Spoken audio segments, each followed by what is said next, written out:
think my biggest problem with romance anime, especially long term romance anime, is the fact that in most cases they treat high school, the graduation of high school, as their finish line. It's like, yay, we beat romance. And I'm just, every single time, I'm just like, what?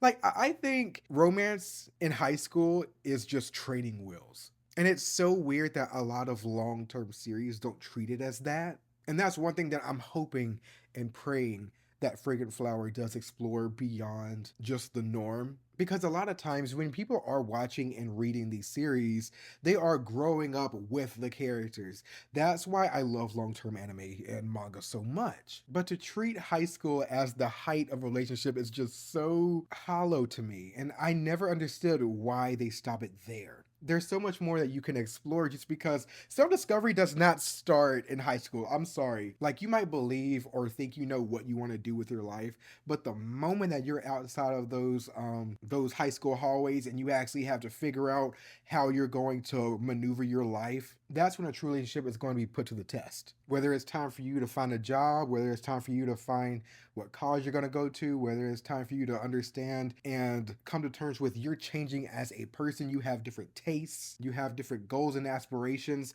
There's so much growth that happens in a relationship that happens to the person individually and also happens to the partnership that drives me crazy that they don't explore more. Yeah, like some of these topics could be dark. Some of these topics could, not be so fluffy and comforting. But there are so many manga and anime series out there that treats relationships as very realistic, scenarios that I think could easily conquer this obstacle, this transition into adulthood and do it in a respectful manner and in respect to their audience that's growing with the series that might not know or might not even believe or understand that outside of a relationship comes a lot of difficult choices that could influence whether or not you or that person changes for the better or worse. Not many relationships survive outside of high school. That could easily be explored. However, some relationships do survive high school, and I think that could easily be explored as well and show